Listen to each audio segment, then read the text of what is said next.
The first time I competed for Subversion was Road to Subversion. That was a quintet style Subversion match. I was competing under Gracie Humaita. It was a very special moment for me. I competed under my coach, who was Sami Baki. Also in the team was Robert Whittaker, who was in the UFC, middleweight champion of the world, Jacob Malkoon, Joel Costello, and there was one more person that I can't remember. Maybe it was me, I named the fifth person. But I took on Ethan Thomas that day. It was a pretty tough match, back and forth. We wrestled a lot.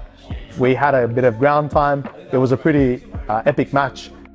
After that, my second match was the first Subversion at Roundhouse. I took on Luke Castles, who was a Sydney West martial arts guy. He had submitted me about 4 weeks before that with a heel hook. So what I remember was I don't need to get into heel hook. I think I actually attacked the outside heel hook and nearly submitted him, but he was never going to tap to that. And then I managed to win the match by decision. So I was happy to walk away with that win. That match was even more important to me because my son was born about 3 days before that. And a lot of people probably won't compete, but I still took on the challenge and took on that match. And he was at home. I hope he was watching me and remembers it. So my third match was probably my biggest match up to date, Isaac Michel.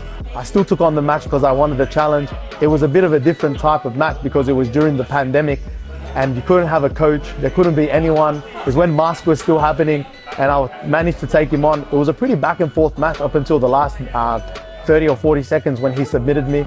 But I believe I had a great match up until that time. So yeah, it was a pretty tough match. So my fourth match was against Mick DeMarco. What I remember, it was the first one back from COVID lockdowns and people were still wearing masks.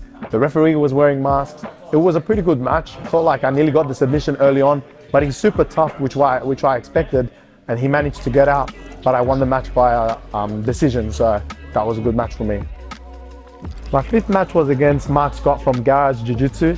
He's a tough opponent. I'm pretty sure he called me out at that time because I wasn't going to be competing, but he said he wanted the match against me. So I took on the match. I felt like that was probably my best match up to date. I showcased a lot of passing and then I managed to win via heel hook. So people were starting to respect the fact that I started to know some heel hooks now. So my sixth match was against Flo Kraus.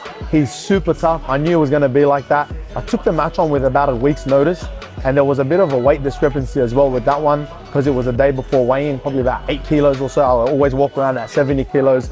He probably was around 78, so I could really feel the pressure and the weight during the match. Super high level wrestler.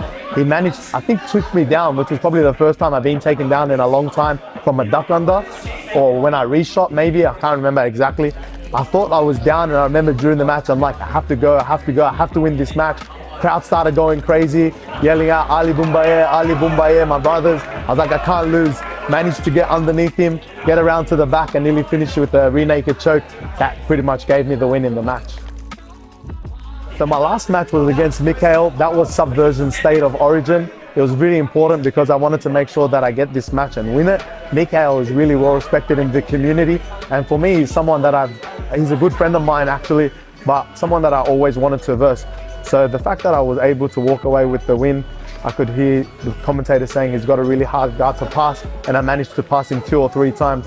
So I'm hoping that I can apply that to Taliesin Suarez, people reckon he's got one of the best guards in the world, but I'm pretty sure if anyone's going to pass him, it's probably going to be me. So I'm going to make it happen.